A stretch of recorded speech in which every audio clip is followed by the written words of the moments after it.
Hoje no Saúde em Prática nós vamos tratar da glândula da tireoide e de algumas das alterações que a atingem, como o hipotireoidismo e o hipertireoidismo. Saiba mais sobre essas disfunções no programa que começa agora.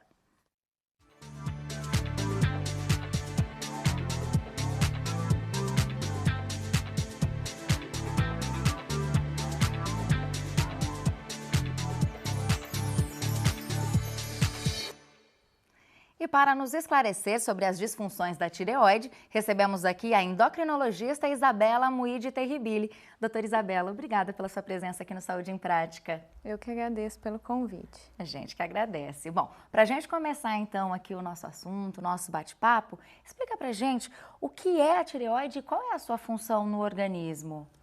Bom, a tireoide é uma glândula, que fica localizada nessa região mais anterior do pescoço. E ela tem a função de produzir os hormônios tireoidianos, que são a triodotironina, o T3, e a tiroxina, o T4. Esses hormônios, eles são responsáveis por manter o metabolismo do corpo estável. Então, mantém todo o funcionamento do corpo em equilíbrio. Legal. Bom, a nossa equipe foi às ruas para saber dúvidas das pessoas sobre a tireoide. Então, o senhor Carlos tem uma pergunta para a doutora Isabela. Vamos ver. Quais os fatores que levam a tireoide a não funcionar direito? E aí, doutora Isabela, quais são esses fatores?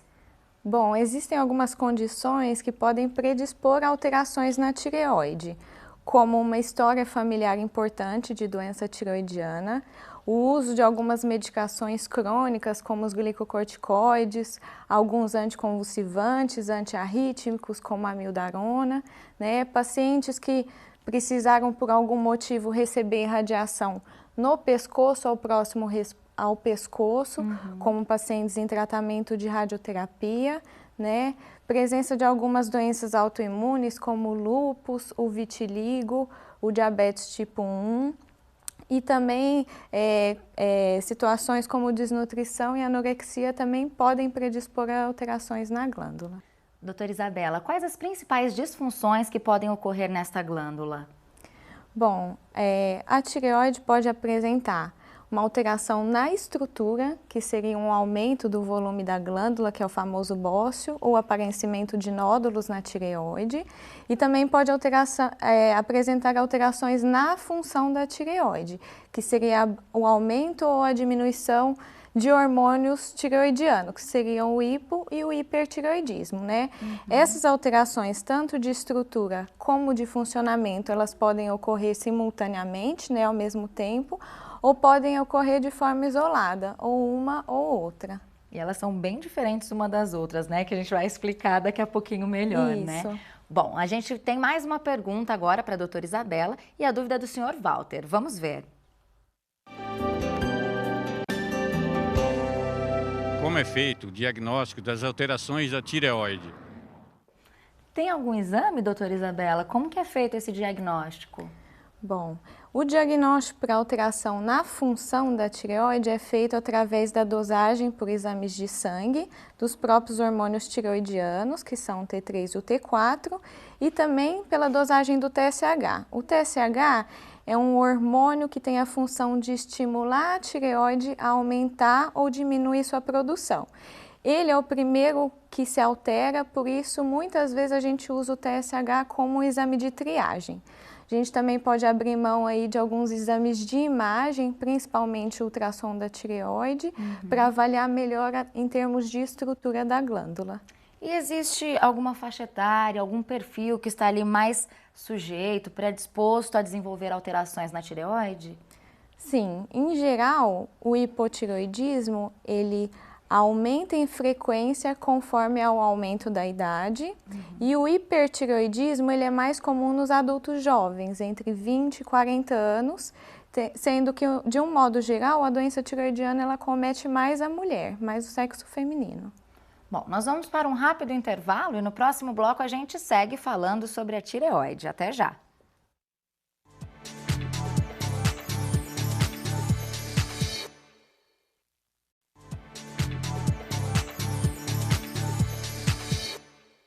Estamos de volta com Saúde em Prática, hoje falando sobre as disfunções da tireoide. E aqui conosco, tirando as nossas dúvidas, está a endocrinologista Isabela Muide Terribili. Doutora Isabela, o que é o hipertiroidismo? O hipertiroidismo é quando existe um excesso do hormônio tireoidiano no corpo e esse excesso promove um aceleramento do metabolismo. O metabolismo fica bastante acelerado, né? Ele pode ser causado aí por um aumento da produção pela própria glândula ou por uma ingestão excessiva ou indevida de hormônios tireoidianos, por alguns outros medicamentos também e por inflamações transitórias da tireoide. Bom, doutora Isabela, então quais são esses sintomas que indicam o hipertiroidismo? Bom, o hipertiroidismo, ele pode dar como sintomas a insônia, um cansaço excessivo apesar de uma agitação no corpo, intolerância ao calor, aumento do suor, palpitações, que seria um batimento cardíaco acelerado, pode dar diarreia ou um aumento do número nas evacuações, irregularidade menstrual, alterações de humor, desde muita ansiedade ou depressão. Pode também causar um aumento da glândula tireoide, o bócio, e pode dar algumas alterações oculares também, irritação ou inchaço. Bom, então agora nós vamos conhecer a Márcia, que descobriu uma alteração na tireoide. Vamos ver. Eu sentia muito cansaço. Para dormir, eu dormia quase sentada, transpirava muito. Em 1 mês e meio, eu perdi 16 quilos. Os meus olhos começaram a atacar. Então, eu achava que era a visão. Fui no oftalma, em vários, não foi um só não, foi em vários. Ninguém desconfiava, foi trocando meus óculos, porque vamos trocar o óculos, porque a visão dela tá ruim, vamos trocar. Até que eu cheguei, fui um determinado médico, ele falou para mim, ele falou, olha, você tem que fazer um exame de tireoide para poder ver qual é que está atacando, porque o meu globo ocular começou a saltar para fora e já, sabe, quando percebe que parece que vai cair, fui fazer os exames. Voltei e ela pegou e falou para mim, ela falou assim, olha, realmente era o que a gente estava pensando, a senhora está com hipertiroidismo e está muito alto. Eu entrei em depressão, eu já não saía mais para lugar nenhum e eu ficava só em casa, quietinha no meu canto e os meus parentes, sabe, me apoiaram muito, porque isso daí a gente precisa. Para os meus olhos, eu tenho que usar um colírio que eu vou ter que usar ele para o resto da vida, isso já foi determinado, e para hipertireoidismo, eu tomo 5 comprimidos de manhã. Tinha que tirar o iodo, o batom vermelho, coloração nas unhas, não podia passar de maneira nenhuma, principalmente vermelho. Quando você sente alguns sintomas, procura um médico especialista, não pode ser qualquer médico, tem que ser um especialista no caso, para poder te socorrer rápido, porque eu passei por um pedaço difícil. Depois desse susto que nós passamos, graças a Deus, sou uma mulher que trabalho, faço o meu serviço, me sinto muito bem, só que não posso ficar sem os medicamentos. Tenho que fazer certinho, porque eles me ajudam muito. Bom, que bom que o pior já passou e agora a Márcia está melhor, né, doutora Isabela? Com certeza. Só gostaria de fazer uma observação, que essa necessidade não utilizar esmaltes e ficar sem o iodo, elas são basicamente no momento de tratamento com o iodo. Durante a doença, esse tipo de coisa não é necessária. Legal. Agora, o que é a doença de Graves e qual é a sua relação com o hipertiroidismo, doutora Isabela? Bom, a doença de Graves é a principal causa de hipertireoidismo. Ela é caracterizada por ser uma doença autoimune da tireoide. O que significa isso? O corpo não reconhece a tireoide como sendo própria, como sendo sua. Por isso, o corpo produz um monte de células de defesa que vão e atacam a tireoide, promovendo uma inflamação e um aumento do volume dela, e com isso existe um aumento da produção do hormônio, né? De características a mais da própria doença de Graves, pode existir aí uma alteração ocular, né, que seria a oftalmopatia de Graves, em que o olho ele fica mais protruso, ele salta mais para fora, então dá aquela aparência de susto, né, que a pessoa está assustada. Ela é mais comum também em mulheres e em pacientes com histórico familiar de doença tireoidiana. E essa questão do olho um pouco saltado, ela consegue ser recuperada com o tempo? Como que é? Depende do nível em que foi diagnosticado e do nível que está para fora o olho. Algumas vezes, mesmo com o tratamento crônico da doença tireoidiana, não se resolve, mas hoje em dia existem algumas cirurgias de correção que podem ser realizadas. Legal. Bom, o senhor Silvio tem mais uma pergunta para a doutora Isabela. Doutora, como é o tratamento para o hipertireoidismo? Bom, e como é esse tratamento então, doutora? Bom, o tratamento ele depende um pouco da causa. Em geral, a gente usa a princípio medicações orais antitireoidianas, que são o metimazol e o propiltiracil, e existem tratamentos mais definitivos, que seria a terapia com radioiodo. O que é isso? Quando existe o hipertireoidismo, a tireoide ela fica mais ávida pelo iodo. Então, a gente fornece uma quantidade alta, né, do radioiodo e ele impregna na tireoide, impedindo a sua produção hormonal, né? E também existe um tratamento mais definitivo em termos de retirada cirúrgica da glândula, que pode ser parcial, uma parte dela, ou total, quase total. Bom, a gente falou até agora sobre o hipertireoidismo. E o hipotireoidismo, o que é? O hipotireoidismo, ele é o inverso do hipertireoidismo, né? Então, o hipotireoidismo é quando existe uma falta do hormônio tireoidiano no corpo e essa falta leva a um metabolismo bem lentificado. Ela pode ser causada tanto por uma produção baixa pela tireoide ou após alguns tratamentos, como o tratamento do radioiodo, retirada cirúrgica da tireoide, uso crônico de algumas medicações. E o hipotireoidismo também dá sinais, assim, dá para perceber quando é que ele está aparecendo?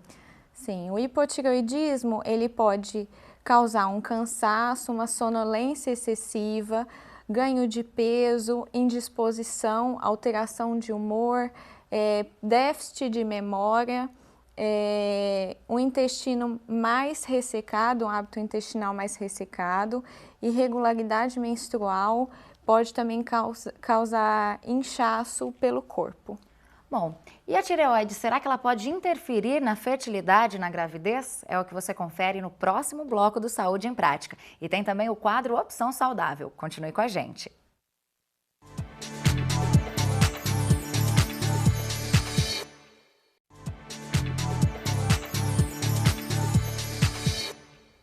Saúde em Prática está de volta e aqui conosco está a endocrinologista Isabela Muide Terribili, nos esclarecendo sobre disfunções na tireoide. Mas antes de prosseguir, é hora do Opção Saudável. Pode rodar!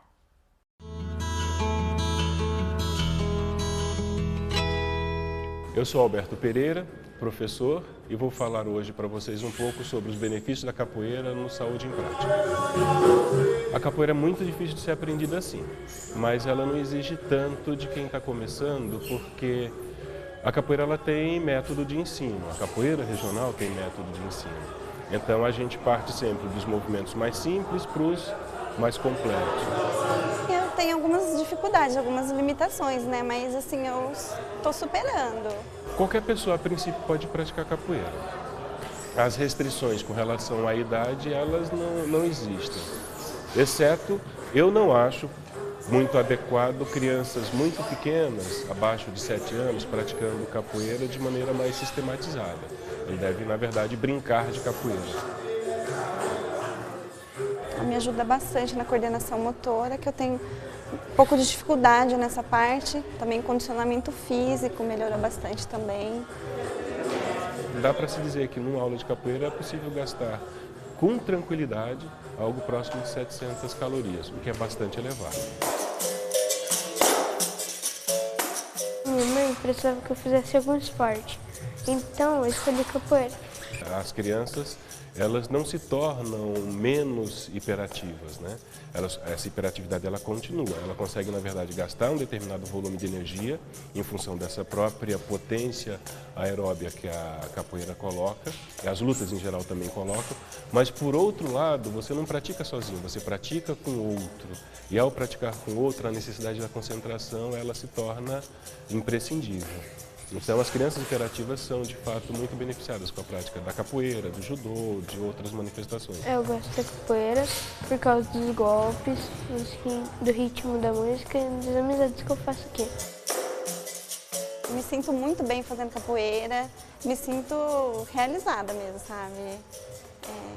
A autoestima melhora muito, a autoestima. E quando você está lutando na roda também, assim, é muito bom. Você se sente igual ao outro, né? Você compartilha com o outro também.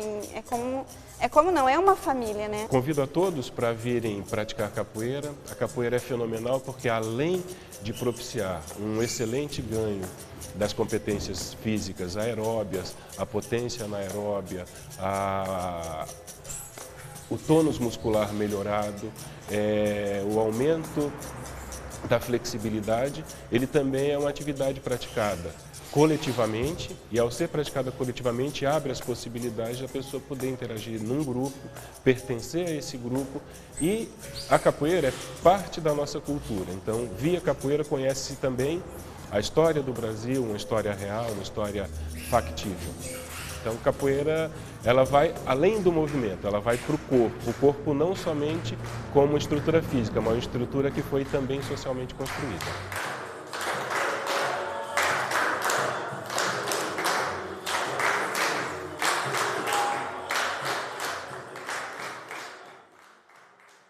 Super bacana a dica de hoje. Agora, voltando ao nosso tema, doutora Isabela, explica pra gente o que é a tiroidite de Hashimoto, já que ela é uma das principais responsáveis pelo hipotiroidismo, né?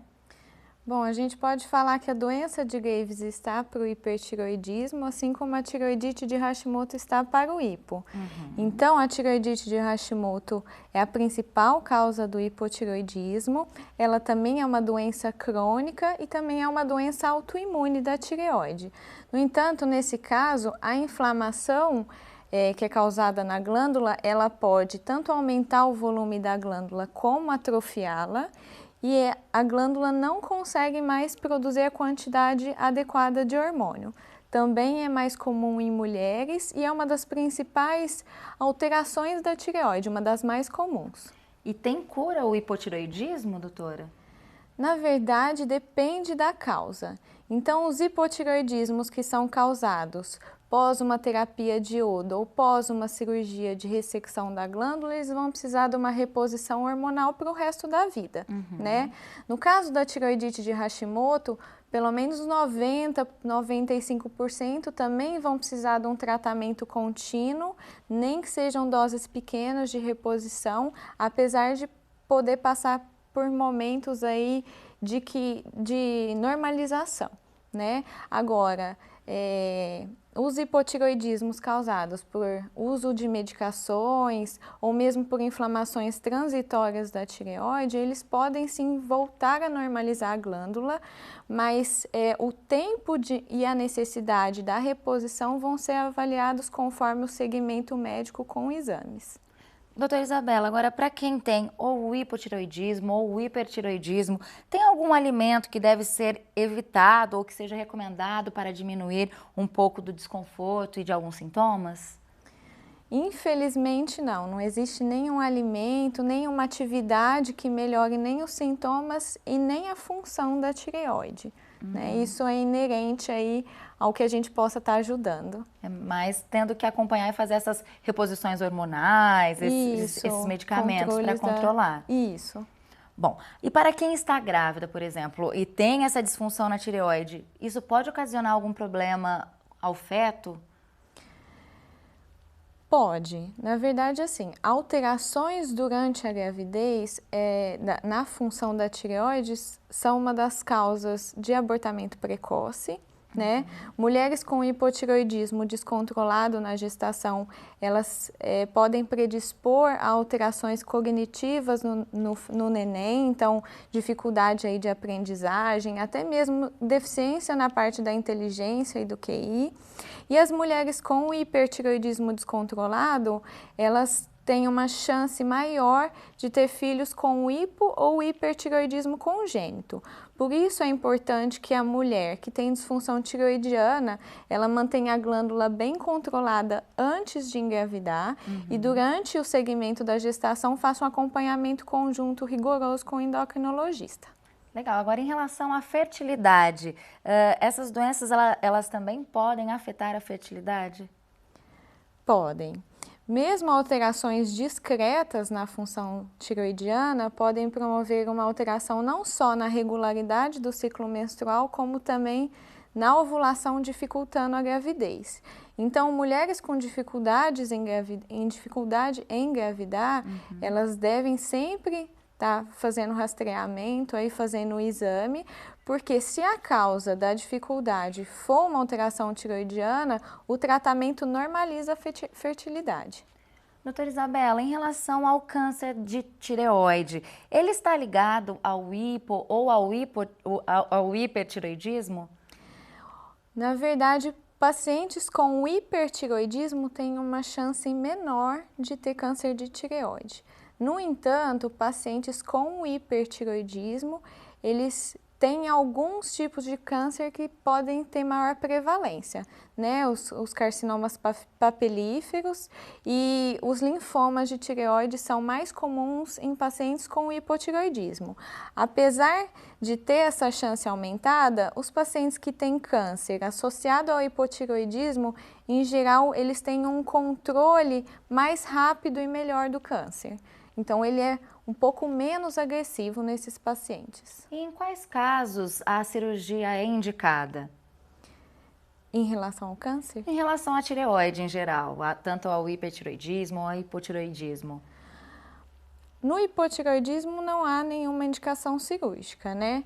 No hipertireoidismo, depende da causa e do controle. Então, se a gente não consegue um controle adequado ou um controle muito demorado, com o uso de medicações orais, estaria indicado um tratamento definitivo no hipertireoidismo, que poderia ser tanto o iodo quanto a retirada cirúrgica, né?